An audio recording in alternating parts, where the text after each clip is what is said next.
Hey, welcome. It's Captain Matt, Boater Secret Weapon. I want to thank you for joining us for this Sunday night live. We're getting ready to start here in just a couple of minutes here. We'll start about 8:30, but I wanted to welcome you. If you've never been to a live, here's what you can expect. Just go ahead and chat in your comment section, whether you're on Facebook, whether you're on YouTube. Just ask your question, leave your comment there, and then as we go through the time, I just kind of scroll down all the comments and I try to answer them. Now, if it's something that I need to ask you a question, I may ask you a question and just put it in the chat again, and I'll come back and I'll get that information so I can give you a more personalized response, something that's going to really add value for you. This is just something I do. One, it's great fun. I really enjoy it. It's helpful for the community. Just sharing my knowledge. Now, one thing that you need to know, I don't know everything about boats. I know a lot about boats. I've been a boater since I was 5. I've sold boats.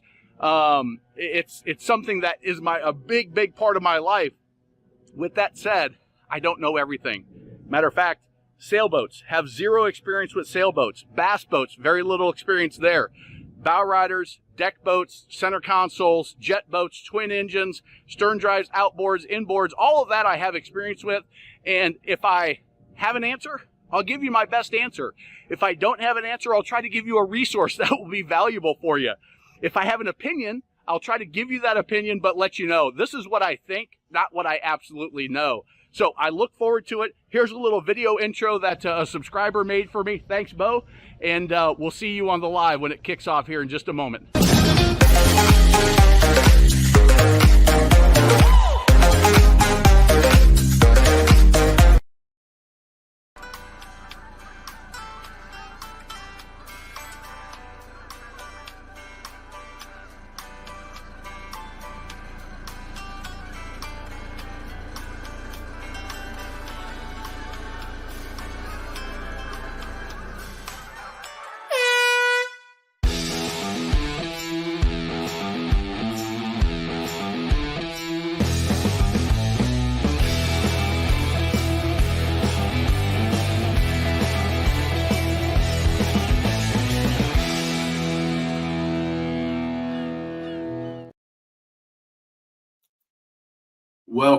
Welcome, everybody. Captain Matt, Boat Buyers, Secret Weapon, and welcome to another live. It looks like we got a good crew on the line here, and thank you for joining us.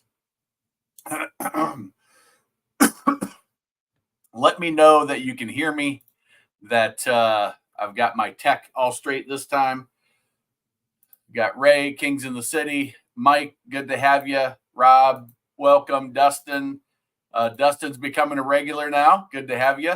BC Outdoors, good to have you early this time. Ray, I'm not there. We go. We got the first like. I knew we could do it. Thanks, Craig Sharp on Facebook. Appreciate it.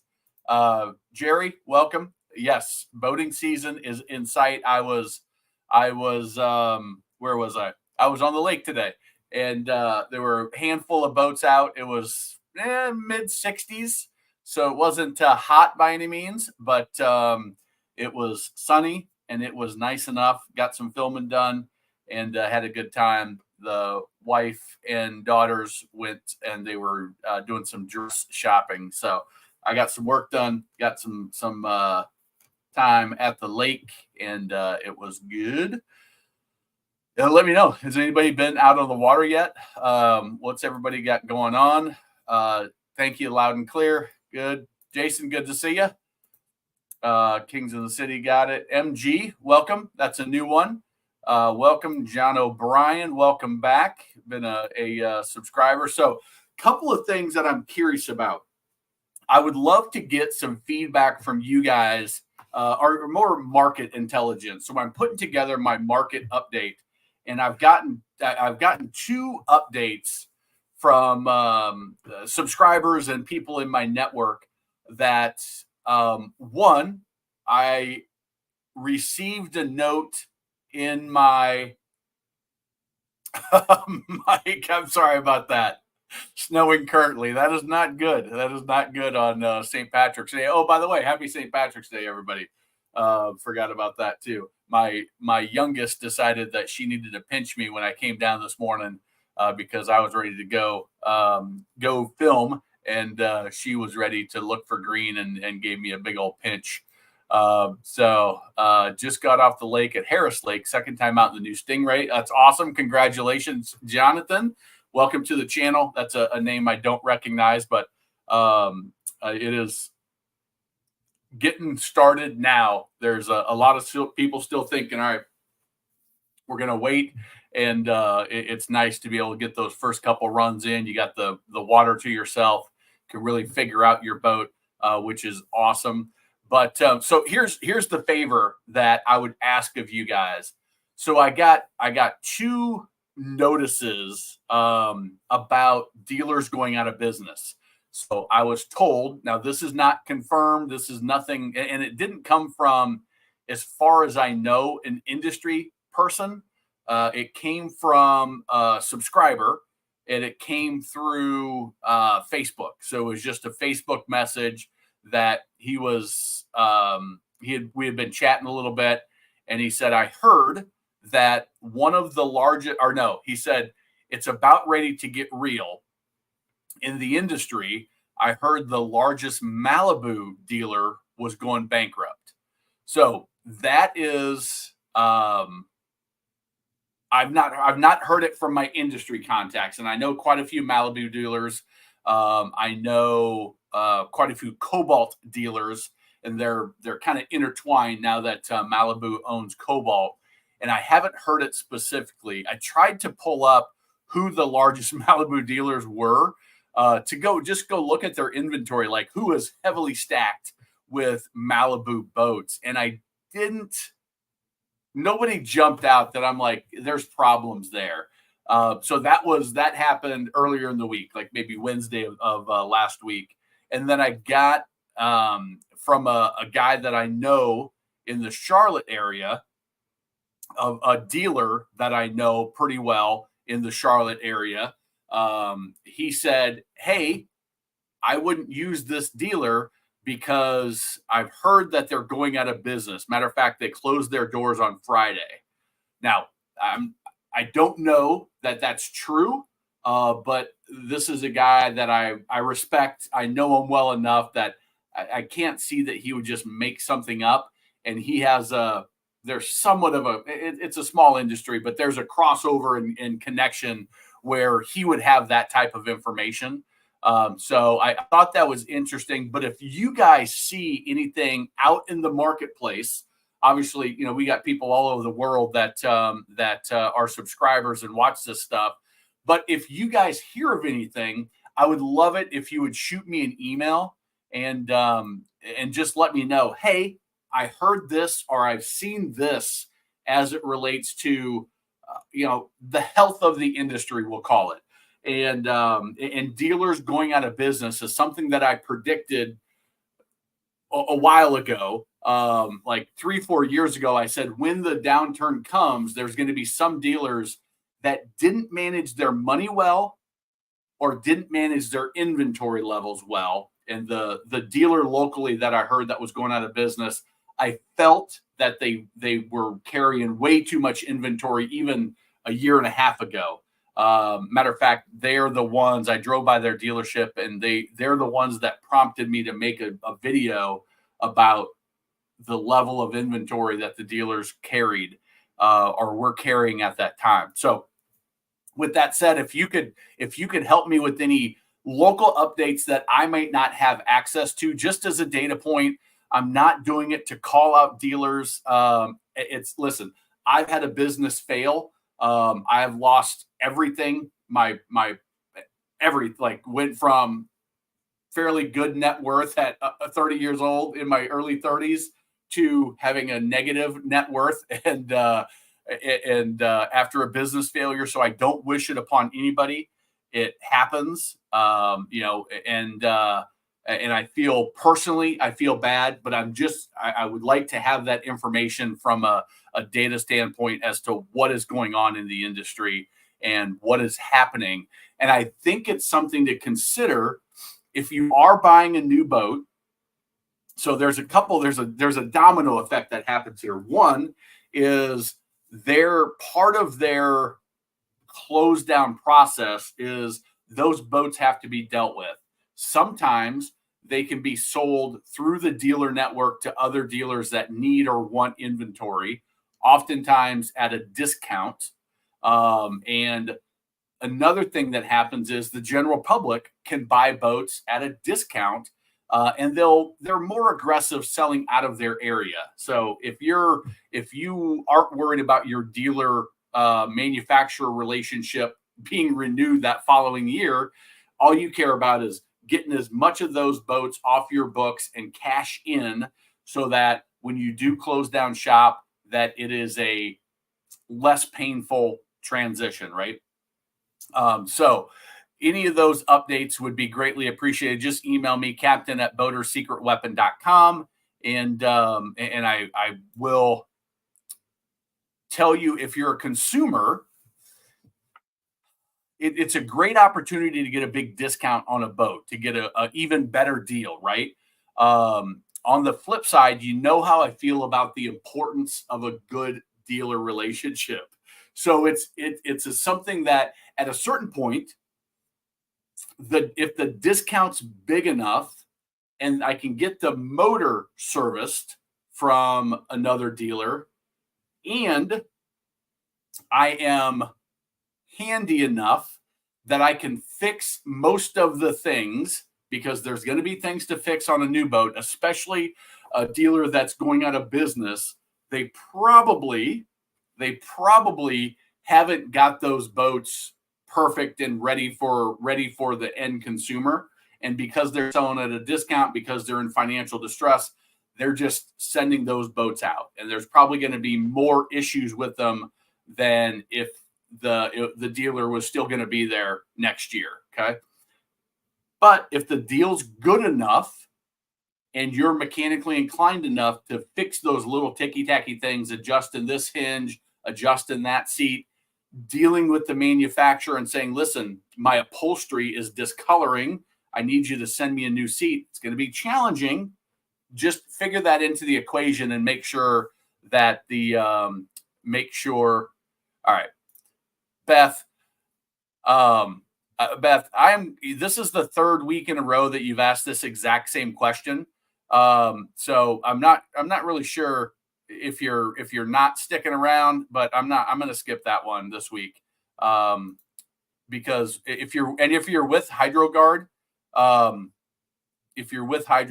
then, reach out to me and, give me some data on why that's a good idea. But other than that, if you ask it again, then I'm gonna have to put you on the blacklist, which I don't like to do in only certain situations. Anyway, check out CFOX Boat Build. Price shows a discount in price. Yeah, so we're seeing that some things are happening, and if this is what's interesting. If a bunch of dealers are going out of business, I don't think it's going to be a bunch, but I do think that we're going to see a handful of dealers going out of business because they manage their finances poorly, because during the windfall, when they made, from 2020, 2021, 2022, they didn't plan for the down cycle, which always happens in the boating industry. It's why I made that prediction at the start of the pandemic, is because I knew there would be a downturn, and I knew there would be a group of dealers that didn't manage their finances well, that were spending all that money, and not saving it up for the rainy day that we're in right now.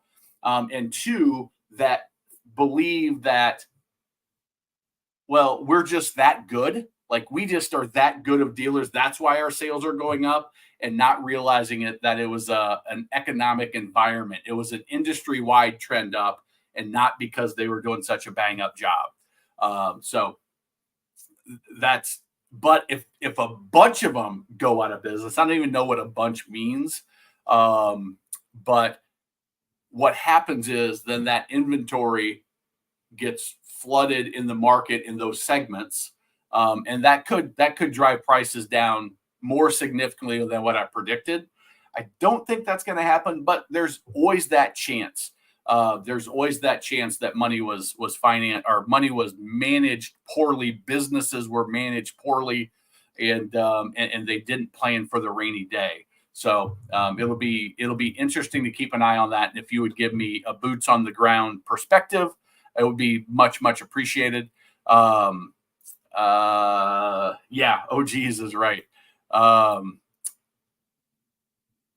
Oh, thank you, Jason. I appreciate that. 211. I will. I don't think I do. I have my email open. Yep.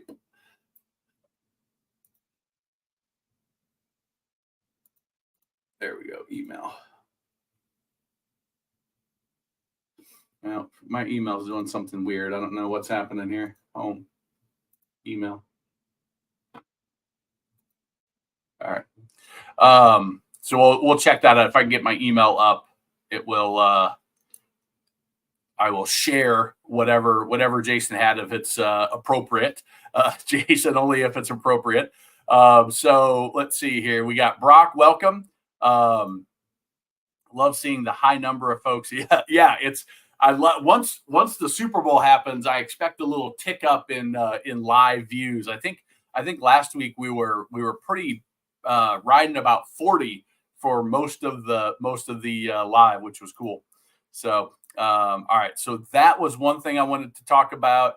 Got some fishing, finishing fourth.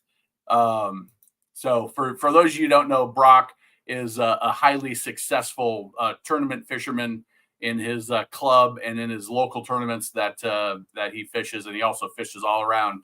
We'll call it the Southeast as well.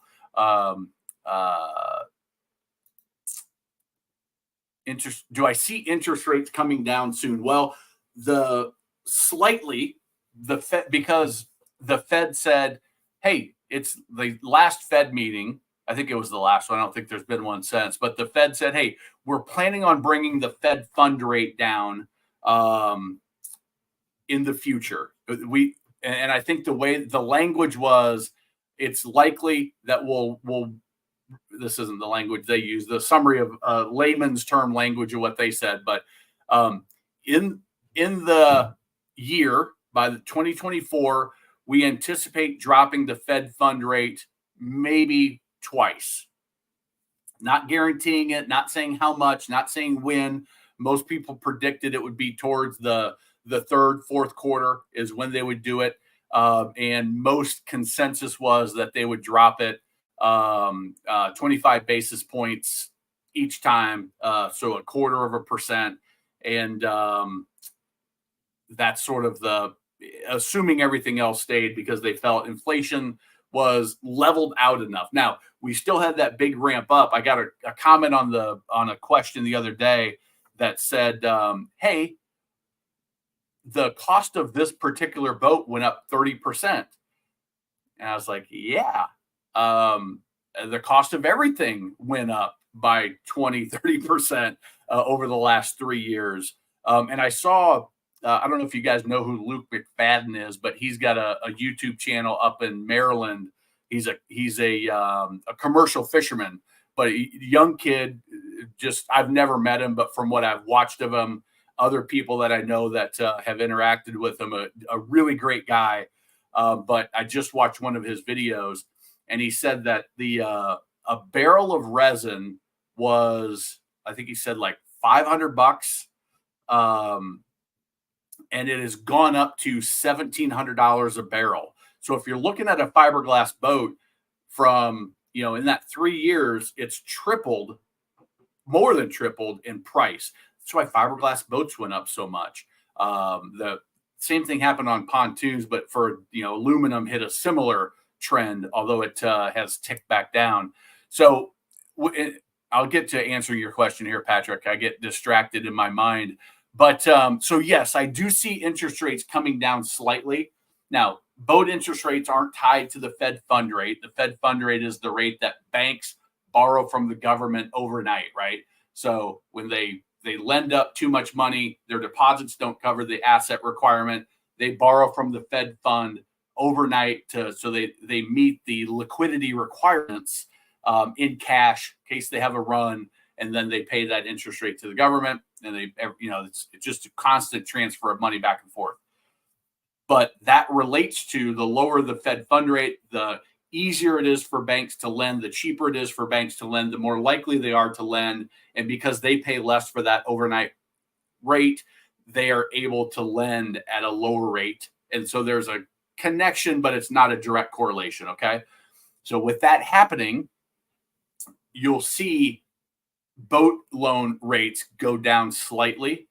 But if there's a recession, or if there's economic uncertainty, economic issues, the banks will say, hey, this is a leisure item, and so we're not going to reduce the rates as much, because although our cost of the money is less, our risk is higher. And so we're going to keep that rate up a little bit higher to account for that risk. So that's why I think it's only going to be a small amount. It's nothing that's going to be, we're not going to go from 7% to 4%. We might go from 7 to 6.5, maybe 6 is kind of what I would expect. Wrong side of my cup.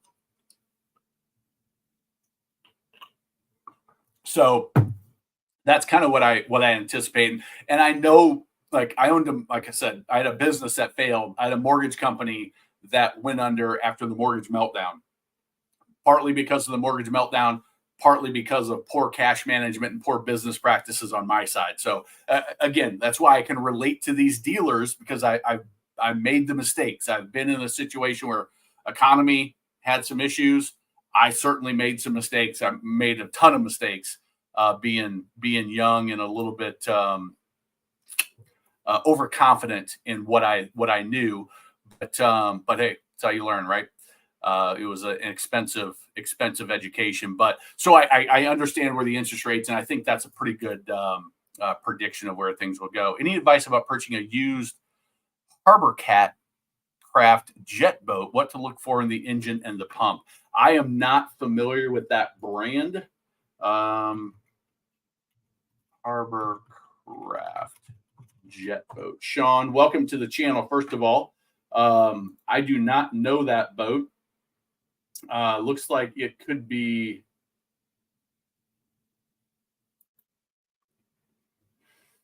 All right, so I am going to pull this up here.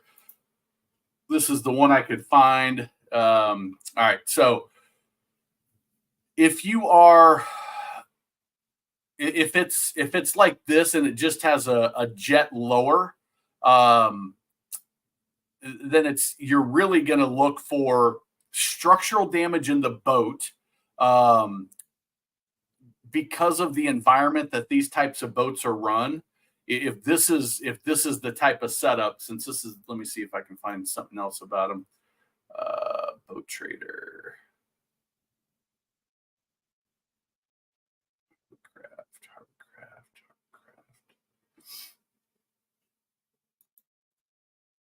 I'm trying to see if they have a jet drive option like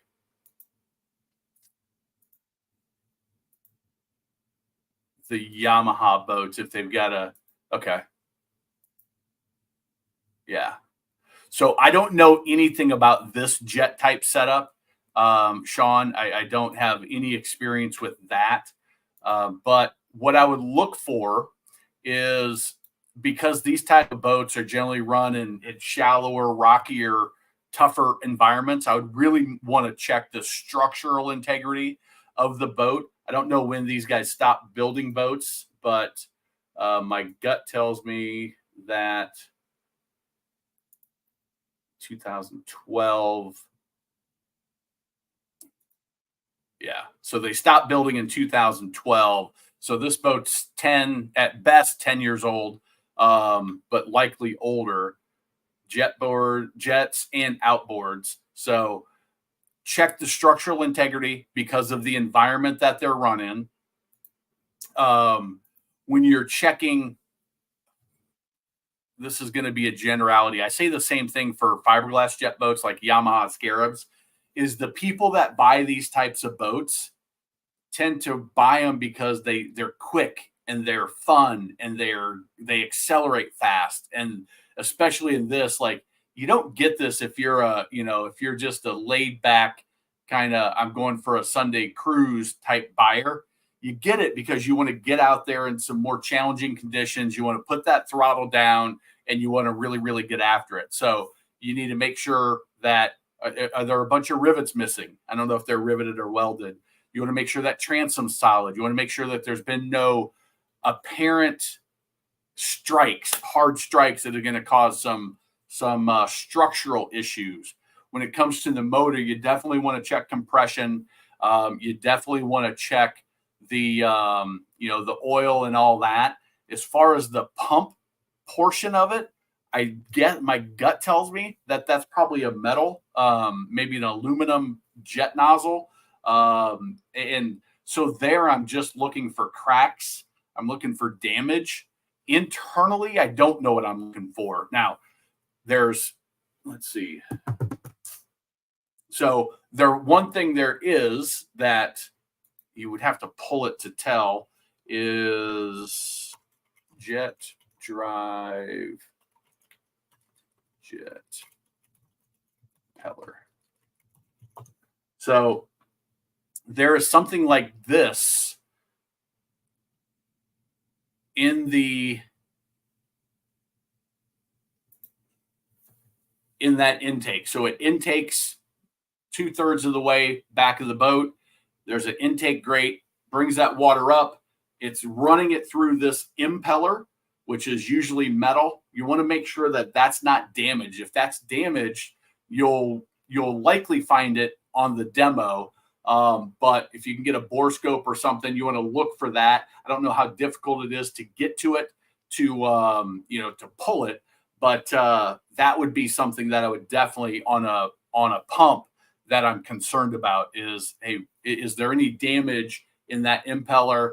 And then the nozzle portion, it's a pretty simple system, really.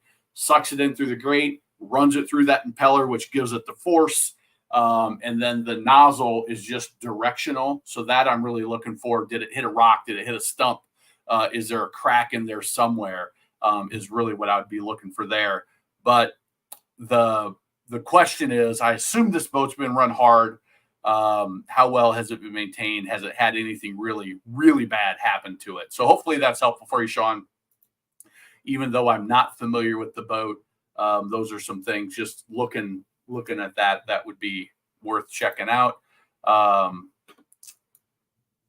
right, looking to buy an 06 McKeecraft Suzuki 115. Good deal. Antonio, it's nearly impossible for me to say if it's a good deal because I don't know the condition of the boat. But this is what I recommend is you go to JD Powers and you go to boats and you put in 06 McKee. Let's see. Something going to be in there. Come on now.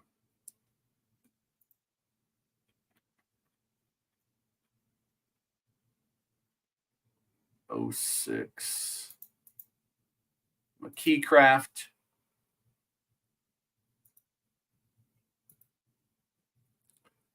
And Suzuki 150. So you didn't even tell me what size it is. So I definitely can't tell you without knowing the length of it. Let me know what, Antonio, what the length is, and we can look here to see what you're dealing with. It's a 115. I'm going to just guess that it's one of these. You can do this yourself. It's pretty easy. I'm going to say it's the Bay Classic 185. I don't know whose zip code it is. I think that might have been from North Dakota. I don't know what options it has on it. It's got a 115. I'm going to assume it's got a trailer that is also an 06. That's probably a single axle. I think it was a 19. So this tells us the average retail, if those are all right, is 10.4. Now, that's average. So there's a high retail, which is about 15, 20% more. Low retail is, 10, 15, 20% less. You can see it's about 1,400, 1,300 less. So On the positive side, I would give it 11, 7, maybe 12 grand is if it's that boat. And then you got to, does it have a trolling motor? Does it have some good electronics? Does it have any accessories that are extra? And then that's going to, you want to add that on. Now, if it's not, or if those are so old, like they're 3 generations old on the electronics, the trolling motors, 3, 4 generations, that doesn't add much, just a little bit. But if it's the current generation on the trolling motor, or maybe 2 generations, that adds another bit of value, and you got to account for that as well. So that's how you would figure that out. And then you could look at Boat Trader, see which ones are what they're retailing for in your local area to get another kind of local flavor.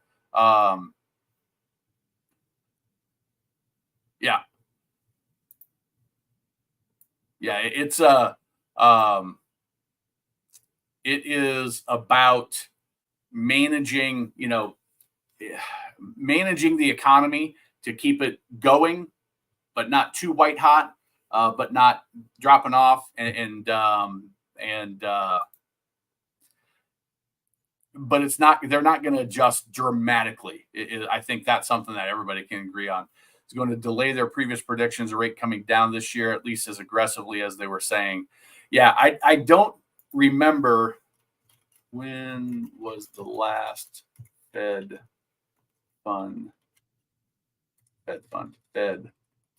meeting.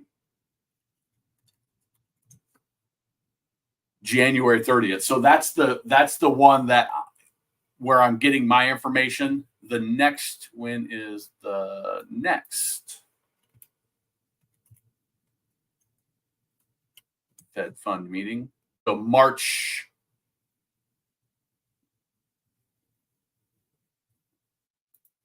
Well, we're in March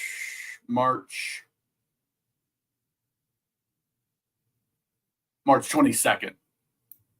No, that's 23. March 20th. So actually this week on Wednesday, we'll get an update to see what their commentary is now. Now, the Fed doesn't come out and say, we are doing this. The Fed says, this is the way we're leaning, and they give generalities so that they're not locked into doing something down the line.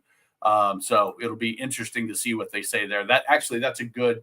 I might do my market update after that information comes out, because I'm getting close to getting that one together.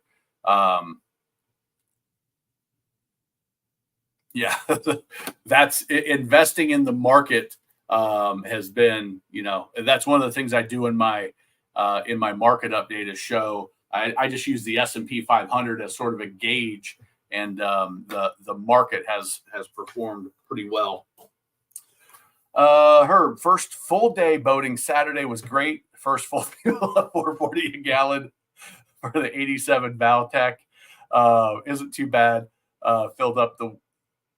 Filled all the way up before summer. Nice. Well, it's good to get out of the water, Herb. That is good. Paying even ethanol free. Yeah, I don't know. At 440 on the water. I was at the gas pump. I didn't fill up, but I walked right by it. I didn't even look to see what it was on the lake here. I should have. I got to remember to do that. I almost bought a boat at one of our local dealers. Outdoor show Friday, 07 Ranger, basically what I had before. 820, was wondering why. Yeah, that sounds like it would be right up your alley. I don't know what your thoughts are, 2-stroke, 4-stroke. I know you got the nostalgia of it, but I'm curious if you would go with the 2-stroke. Go with the 2-stroke for the way you use it. It seems like you might. You're welcome, Patrick, for sure. Florida Marina prices, yeah. That where you get it makes a difference. Price pretty cheap until I seen the readout on the engines, almost 500 hours. Interesting. Old man must have owned that put around for 5 years. Yeah, and you wanna get those going a little bit. Sean, you're very welcome. Hopefully that valuable. Rod, Optimac was close to 1,000 hours. Be wary of that. Yeah. Thank you, Rod. Thanks for that insight. And Rod is in the industry and was I think maybe even a master tech, but definitely a knowledgeable technician. Are you aware of any half decent lock systems that deter theft of a large outboard motor? I don't. I don't have any off the top of my head. Outboard security systems for, I'm going to say 300 horsepower Mercury. The one thing that jumps to my head would be, and see, this doesn't protect it, is putting a GPS tracker on it. So just mounting a GPS tracker up on the cowling where, they're unlikely to look. Just make sure if you do something like that, that it's somewhere where it's not going to fall off. It's not going to get caught up in anything. And that it is very, very securely mounted if you're going to put something in there. Because if you get that dropping down, could cause some problems. First Mate Marine System by Mercury. What is this? Okay, that's just going to be a tracking as well. What is this one here? Cabela's Motor Mate motor locking system.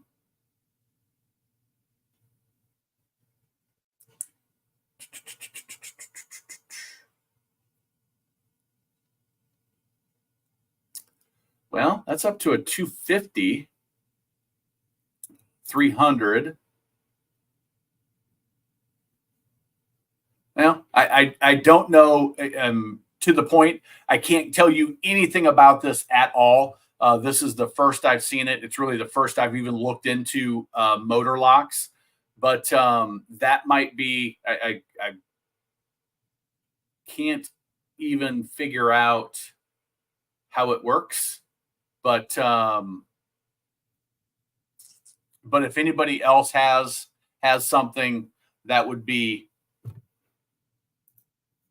of interest, yeah, you've got the monitoring systems that will alert you instantly. I mean, like the Siren. I talked to the Siren guys up in Atlantic City about a month ago, and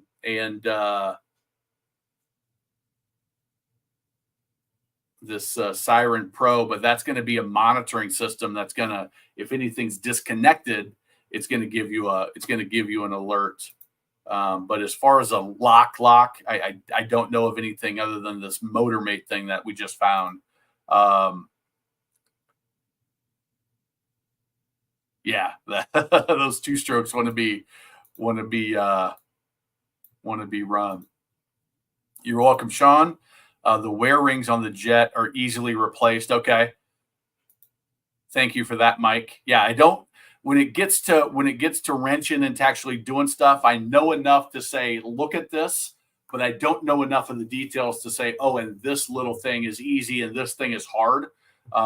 So I try to stay in my lane there. Still seeing interest rates, used boats 7 to 10 range, depending on credit score, amount borrowed, 50, 80%. Yeah, for sure. Boat loan rates. There is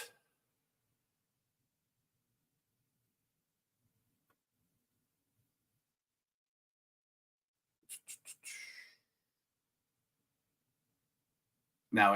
There we go. Trident. That's one I can trust. Say 50,000 used.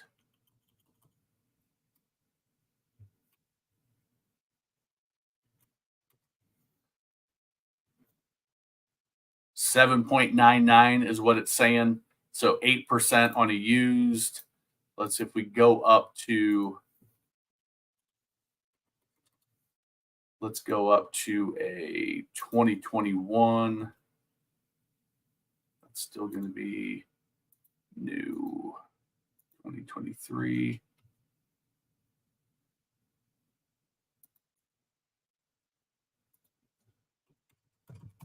And I did on my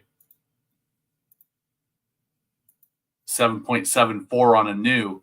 So yeah, that is, and Trident Funding is going to be a pretty reliable source. You know, obviously that's at 800. If we go 739, 2023, and then we go. All right, so 7.74. They're not hitting you there. Let's see.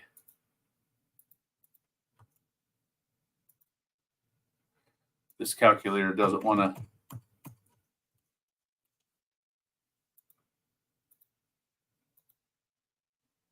Okay, there we go.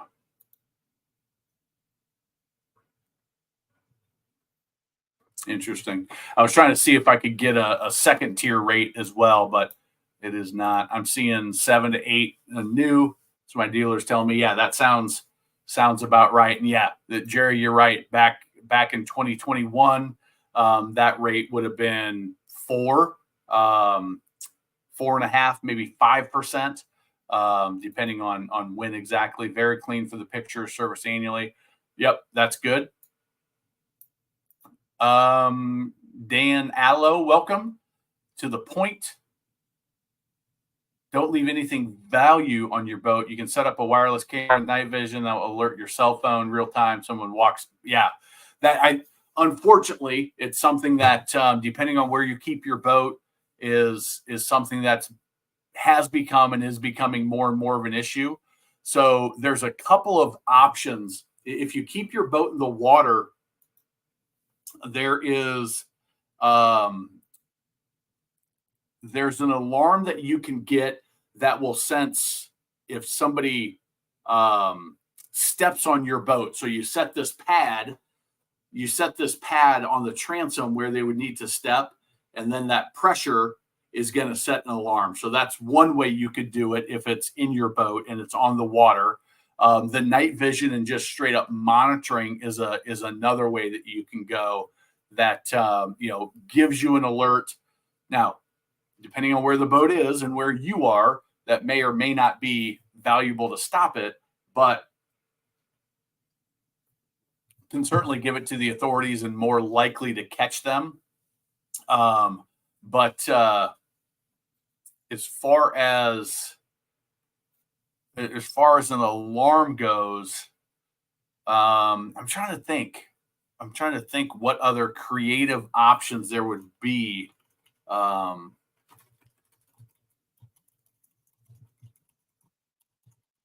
And it's going to depend if you're on the water, if you're in a trailer, what type of covering you've got. Is it an outboard?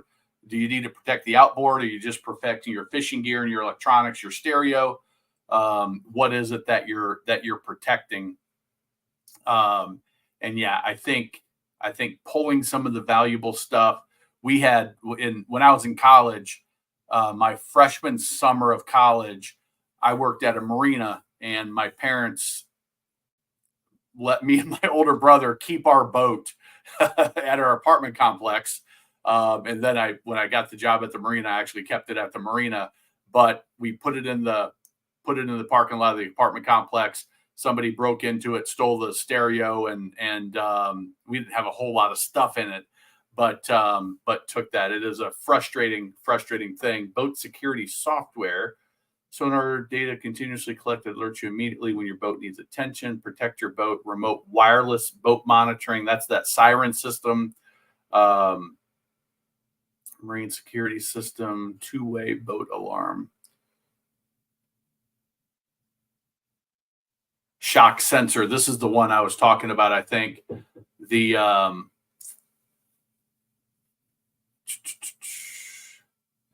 I really wish if any of you, if somebody that has a Okay, so that's got a siren and a horn on it. I'm not sure. Two-way boat alarm.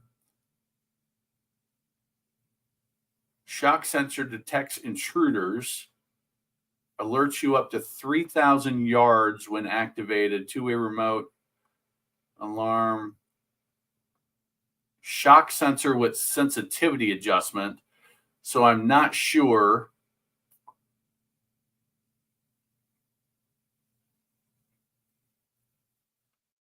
Demonstrate on the website of the misleading. Once alarm is triggered by vibration, there needs to be a subsequent event to activate the siren. Video gives the impression the siren goes off on initial vibration. Battery covered in transmission that's left easily suggested by a separate transmitter.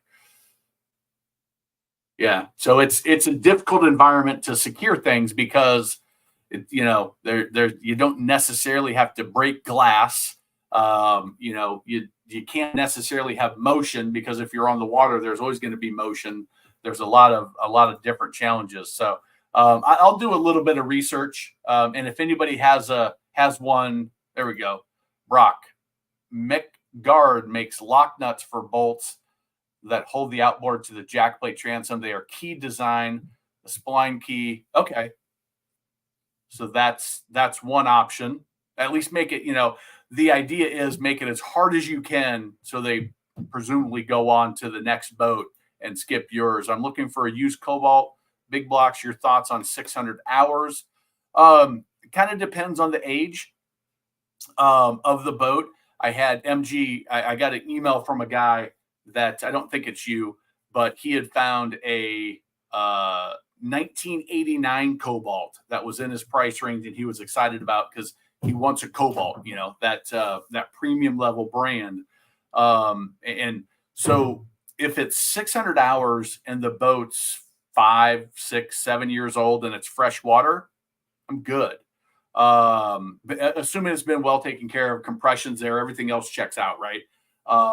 If it's 600 hours and it is 30 years old, 25 years old, now I'm a little bit more hesitant because not only is the hours, 1,000 to 1,500 hours. I've got the video on the channel called "How Many Hours Is Too Many Hours." So there's this video that you can check out right here. How many hours are too many hours? That could be, will give you more detail in what I think about it. If it's saltwater, the hours shorten down and the time becomes a bigger issue as well. So once you get to about 10 years in saltwater, hey, it's a lot harder. It's a lot harder to find something that's in good condition because salt just destroys everything. So there's a few. 2004. Okay, so we're 20 years old. Fresh water, that's good. 20 years old, that's good. So yeah, I'm not too scared away by that. If you're a freshwater boater, a lake boater especially, if you're a river boater, it's a little bit different. But if you're a lake boater, you're probably going to put 50 hours a year. That's about average. If you do 100, that's a ton on lakes because you're usually cruising somewhere and then you're anchoring out. You're going to a restaurant. You're coving out. Is the way most people use it. If you're in the warmer climates, you're going to use a little bit more. If you're in colder climates, you're going to use a little bit less because your season's shorter. So figure 50 hours a year, 1,000 to 1,500 is the useful life on a Volvo or a Mercruiser, assuming good maintenance, right? So at 50 hours to 1,000, well, you've got another, or 600 hours, you've got another 8 years in it before you get to that 1,000 mark. That's if you do about 50 hours a year. If you're going to be like, hey, we're really going to cruise this thing and we're really going to drive it that much, where most lake boaters, you're not really cruising because you're confined to whatever lake you're on. You can only go so far. You got to turn around and come back. So what a lot of people do is they go to the sandbar, they go to the cove, they go to restaurants, and they float. They may use the boat for 8 hours in a day, but the engine only runs for 1, right? That's why the number is so small. If you go to 1,500, well, now you got 8 plus 10. So you got 18 more years before you kind of hit the useful life. And keep in mind, that you're going to have a lot of maintenance items that are a little bit more intensive. So your maintenance isn't going to just be oil change, gear lube, and impellers. Now there's going to be extra stuff that's actual maintenance. If I don't know if I've got one here. Yeah, I don't have one. But your manual is going to say at 600 hours, this needs to be done. At 800 hours, this needs to be done. At 1,000 hours, this needs to be done. It's going to be much more intensive. So just be aware of that and plan that extra maintenance expend into your budget. And I think you can be good to go with something like that, assuming everything else checks out. But I would definitely watch how many hours are too many hours. And I would watch the used boat, how to buy a used boat video if you have it on the channel. Definitely, MG, get the toolkit, the Boat Buyer's Toolkit. That is super, super valuable to keep you from missing something that because you get excited. It happens. I have a buddy of mine that he just got too excited getting a new wake boat, and he missed the fact that there was a crack in the block and they put JB Weld on it. The boat, they didn't get winterized properly, and the guy JB welded it and sold it. And, hopefully it holds. Maybe it had been there for a while and the guy just forgot about it and didn't mention it. But this guy bought a whatever, $30,000, $40,000, $50,000 boat. I don't know what it was, because he got too excited that had the speakers that he wanted, and those were a $5,000 value, and it was the color he wanted. And he forgot about the details of, let's slow it down. Let's go through the whole boat before we write that check. So get that toolkit. It'll be helpful. MacGuard, okay, we got that. My new 300 has security code. It won't start. It's come with a key fob. Also interesting. My new Yamaha 300 has a security code, or it won't start.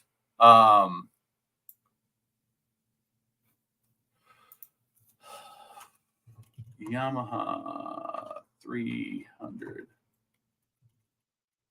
security code.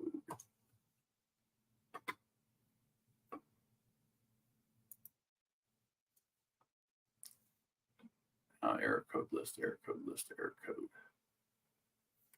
So I'm curious, Mike, is it your starting panel? So instead of having a key, you've got a control, or is that something else that you've got? I'm curious how that is, because I know on some boats they've got a code instead of an ignition, but if they were to steal that motor, there's still it's still an electronic start. So if they wire it to a key, they can bypass the keypad for the ignition, but I'm wondering if it's something else that I'm not aware of. So let me know. I would appreciate that. Yep, I have an idea on a trailer lock to prevent theft. What are your thoughts? There's a market for it. I mean, there is, if you go to trailer locks, there's a lot of different varieties. This is probably the best. This style, something that goes on the top and the bottom, is something like this that's going to go. It makes that ball and that whole coupler useless. Now, if they want your trailer, they can unbolt that coupler and put a new coupler on, and they can do whatever they want. This is the one. Let's see. I had one similar to this when I kept the boat, like I said, at the marina. This was 30 years ago, at the marina, and in our parking lot. I used something like that because it was mainly college kids that were just going to be doing stupid stuff, and it wasn't a high-tech thief ring for boats and trailers. But and it was a stern drive, so I didn't have to worry about that. But yeah, there's certainly, look at all of these different styles, and nobody's created the perfect mousetrap yet. But there's definitely a market for it. As a matter of fact,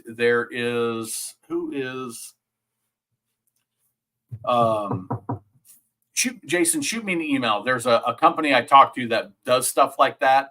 If you're serious about going down that path, they buy patents, and it's a company out of Montana that started with a bunch of farmers, and they found some of their stuff transferred over into the boating industry. And I'll have to look it up, but shoot me an email and I'll tell you that. 2011, I used the Proven Industry tongue locks, best I've found so far. Let's take a look at those.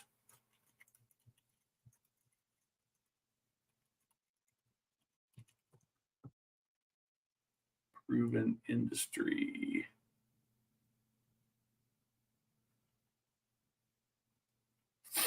Yeah, I mean, if you look, it's like $27 to just lock your receiver in, $30 for a basic one, $318 for. No, this one's not Proven Industries. Best trailer locks. So yeah, it looks like that might slide in.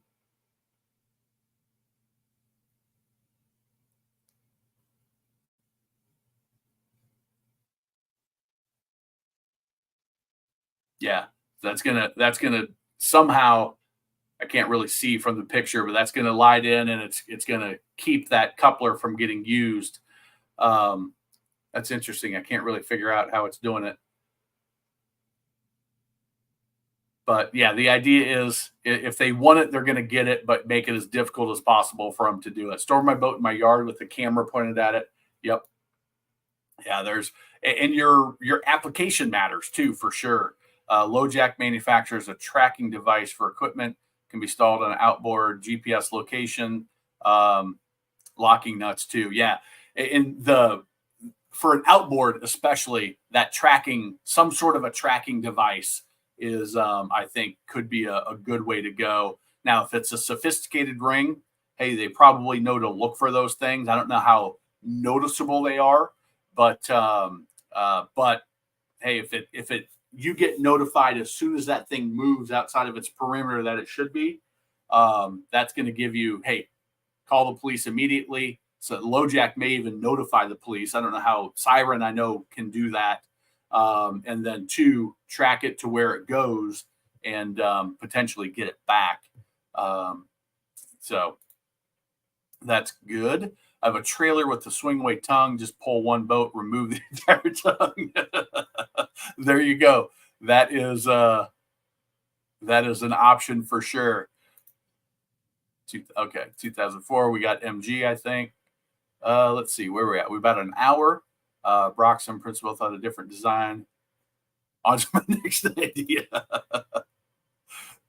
I have a Scorpion motorcycle alarm and use it on my sleds. Has motion perimeter sensors. You can either use one or both. Sensitivity is adjustable. I have it set so you can't get close. Okay, so kind of a so you set the perimeter around it. If it notices motion around, like some of the car alarms, you are too close to this vehicle, you are too close to this sled, you're too close to this boat, and have an audible warning, which audible, silent, and pages you. Yeah, I like that, Mike. I think that's a good one. Now, if you're on a busy dock, it doesn't work. But if you're in a parking lot storage, if you're outside storage on a trailer, where there's not a lot of traffic, then I think that's a really good option. I like that. Thank you, MG. You're very welcome. They would have to buy a new ECU to override the codes. BRP has been doing this on sleds, jet skis. Interesting.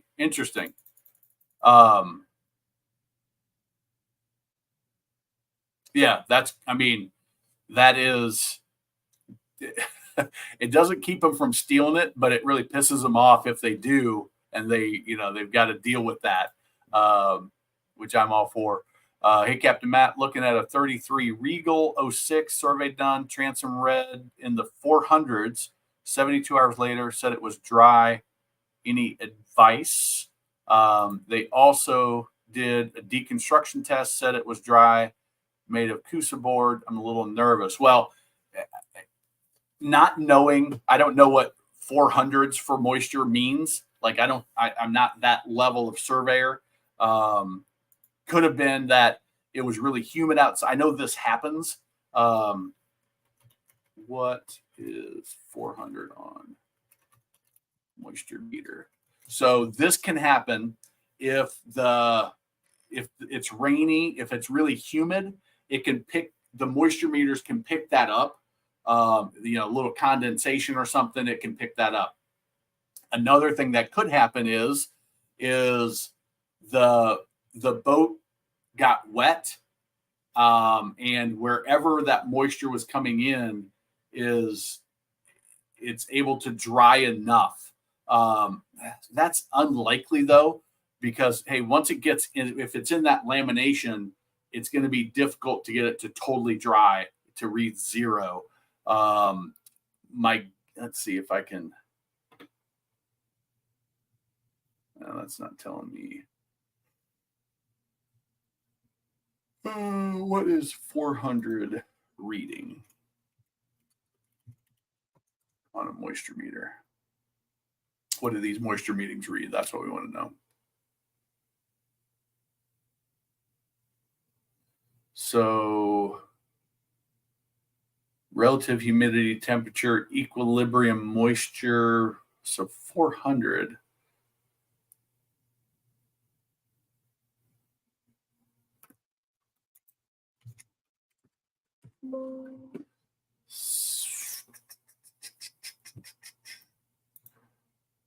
Yeah, that's out. The percentages is what I was expecting, but I don't know. So I don't know bullseye. I don't know what 400 means. I do know it can at times pick up moisture from the boat. Like if it just got hauled out after the sea trial and then they did the moisture reading, that can give you a positive reading once it's completely dry, because that gel coat is a little bit porous, and that can dry and then it can be no issue. What I would do is, and the surveyor should have done this, is tap it as well. And so if the tap is good and the moisture reader, and there's good and bad moisture readers. So there's good and bad operators of the moisture readers. So all of those things I would question before I would say yes or no. But said it may have been in the paint too. Yeah. Okay. So it had just, okay. So there you go. So especially if it was in the bottom paint section, that bottom paint is going to hold moisture. That it's the reading in the paint that has moisture in it, not the reading of the transom, right? So I would say I'm not concerned if that's the case. Okay. So there's a lot of things I don't know that could be an issue, but if the reading was done on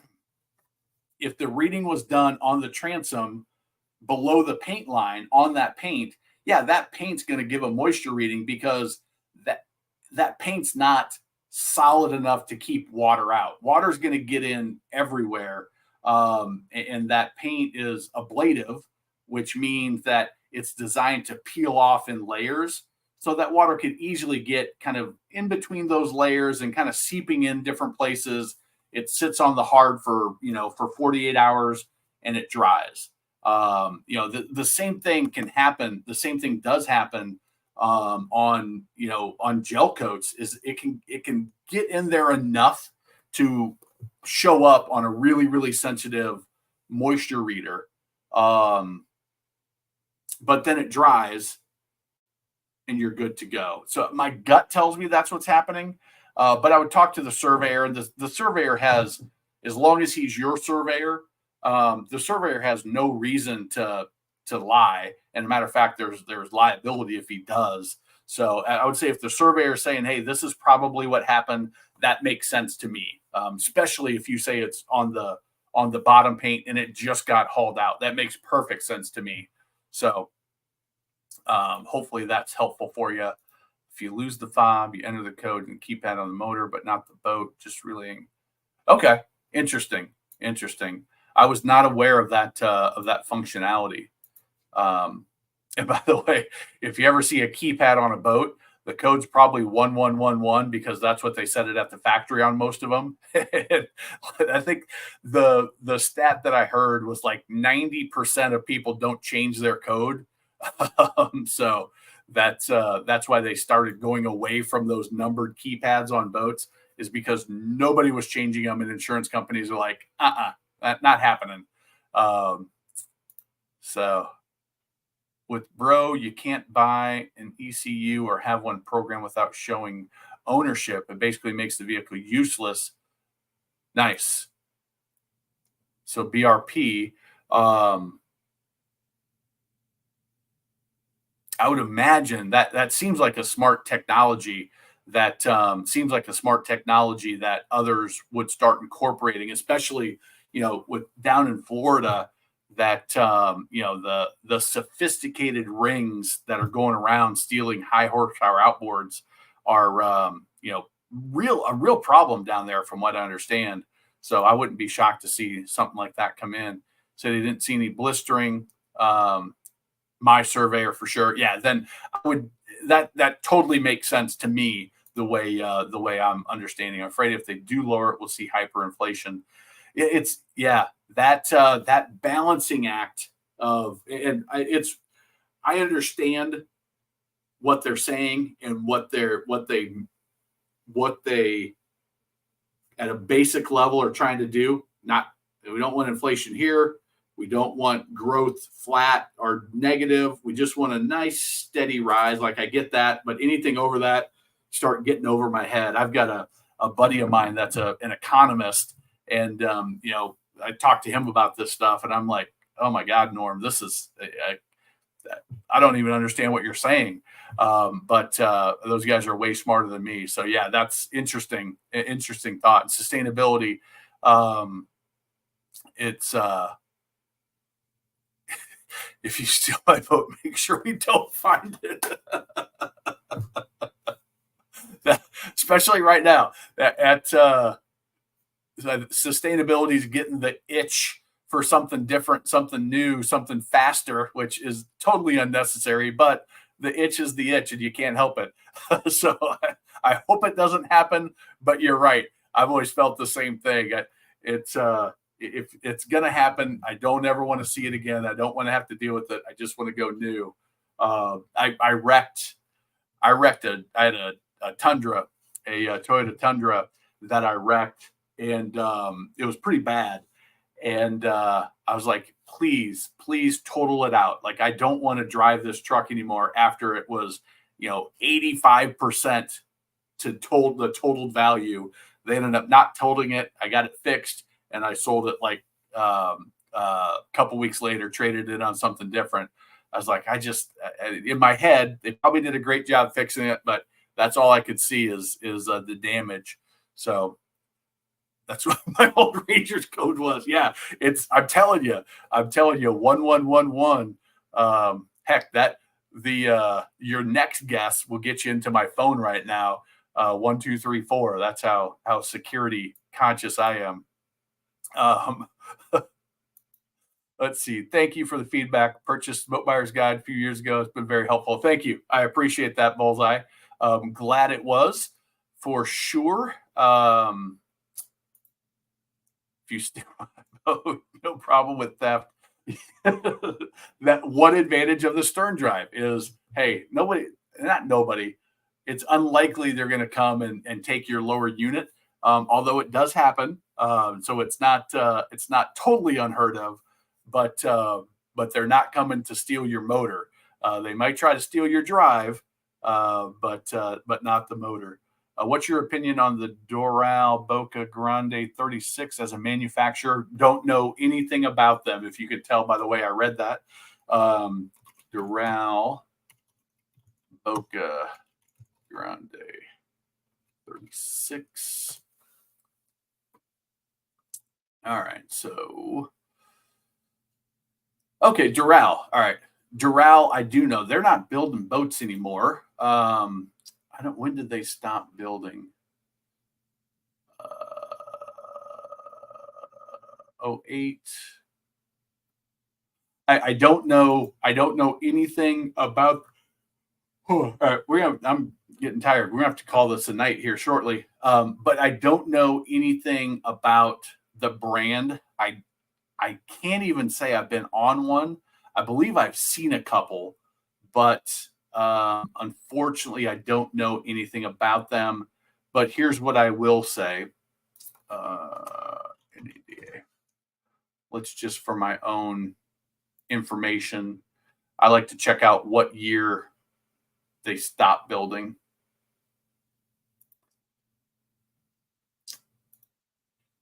Okay. So they built to 09. They got shut down after the crash that happened in 08 in the boating industry.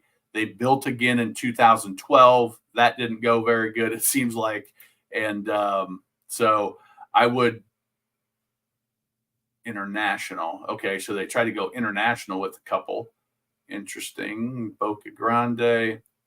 Had the Volvo IPS. Interesting. Stern drive. All right, so I had inboard and it had stern drive options. So here's what I would say. At this stage of the game, it's more about Bullseye. It's more about the condition of the Doral that you're looking at versus the quality of construction. Because after 12 years at best, probably 15 years or more, it's more about how that boat was handled and treated and maintained than the manufacturing. Because let's be honest, after 15 years, if it was cheaply made, it's going to show itself. The hatches have broken, the latches have broken, the stainless has rusted, the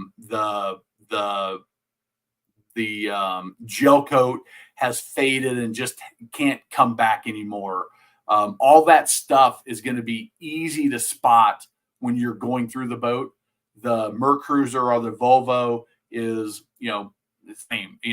That's going to be the same as if you were looking at a Cobalt or a Bayliner. Check the wiring. Does it run the demo? Do the sea trial the way I taught you in the First Time Boat Buyers Academy, which is a great program, by the way. If you're a little bit hesitant about buying, but so that's what I would be most concerned about. At a 36, I'm definitely getting a survey because I want to know, again, depending on the year, but it's getting into the stage where you're at best 15, could be much older, depending on what year you're looking at. But the air conditioning, 15, 20 years on an AC, it's not unlikely that it's going to need to be replaced. Maybe you get 20, 25 out of it, but 15, 20, I'm not shocked if it happens. The water heater, is that thing going to rust out and crap out on you? The head compartment, the plumbing, the duct valves, and have all of those things been treated or not treated, have been replaced, have been maintained properly? Is you can feel your hoses just reach behind the head. Are those hoses like sticky kind of? If they are, they're probably, your cabin's going to be a little stinky and they probably need to be replaced, which is not a crazy expensive job if you can do it yourself, but a dirty, nasty job. And likely needs to be done if you can't tell that it's already been done. So there's a lot of things on a boat like that a surveyor will be able to tell you. If you're Bullseye, if you've got kind of that inclination, you've watched my videos, you've gone through the trainings, you've got your toolkit, you can do a lot of those things on your own to get rid of the ones that, hey, I'm not even going to waste the money on a survey, so that when you give a surveyor one, you're like, I got 90% of it. I found 80% of it. It's good. And I'm just getting the survey to get that last 20 that could cost me 30, 40 grand if I make a mistake. So I'd rather pay $1,000 to make sure that he finds those types of things, and I walk before I write a $50,000 check. Bob, welcome. New name. Will a steam cleaner hurt the fiberglass to clean some light staining on the hull bottom? I tried to pressure washer and it didn't take it off. So what you want to use is a cleaner that is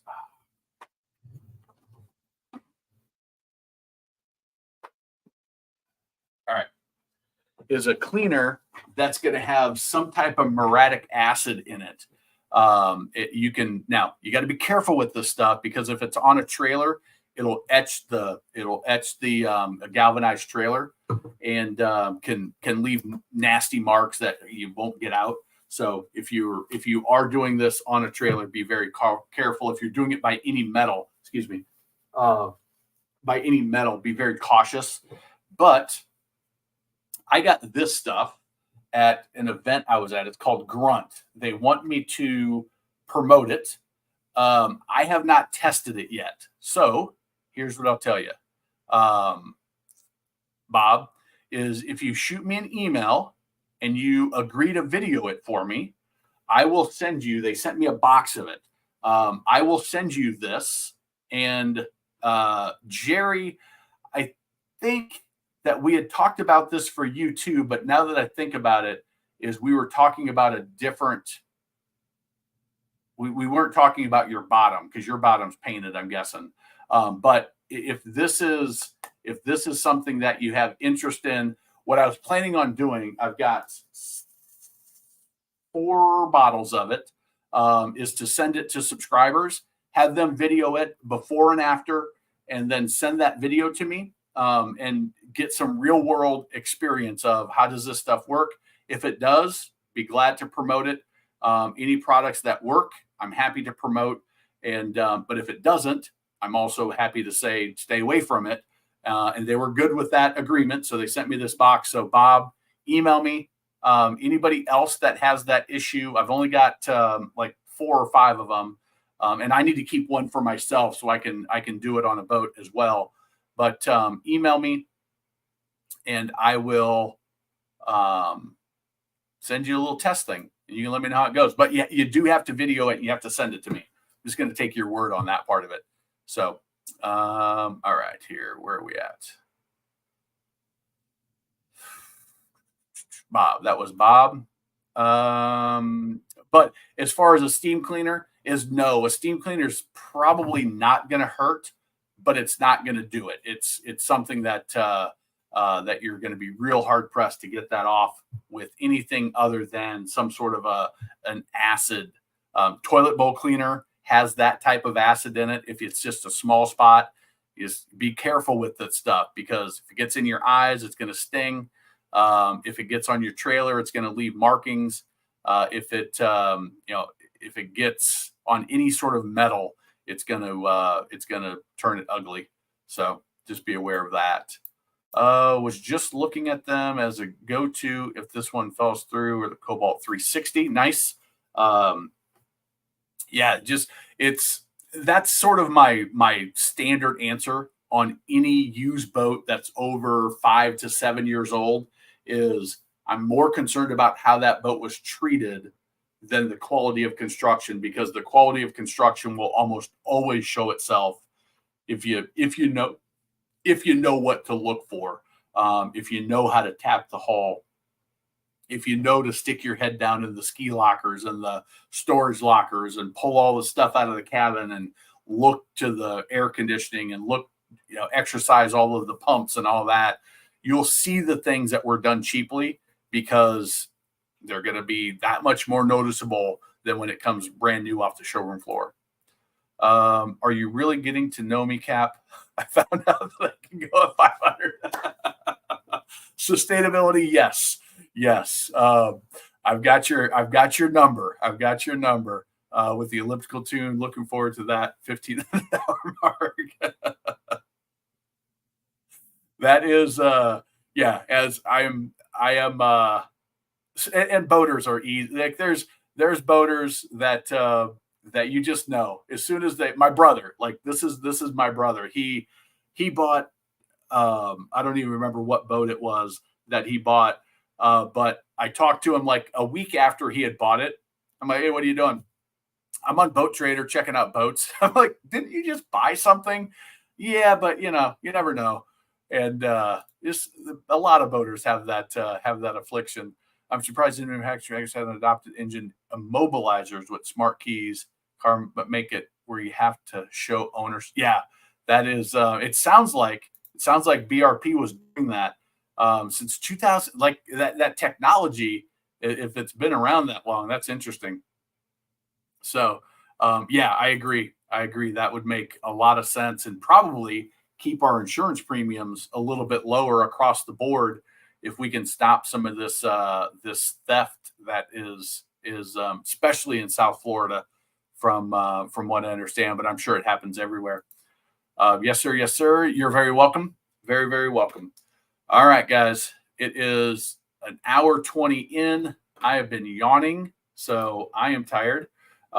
If you are if you are interested, grab the Boat Buyers Toolkit, the Boater Boot Camp, a 3-part video series, the Boat Buyers Toolkit, 40 pages now, downloadable, the cost of ownership calculator, some companion videos, the Boater Boot Camp. If you're a new boat owner, if you're new to the boating lifestyle, you need it. It will, I guarantee that program will save you money because of things you don't know, that when you do know it, you won't make those silly, expensive mistakes that are too common.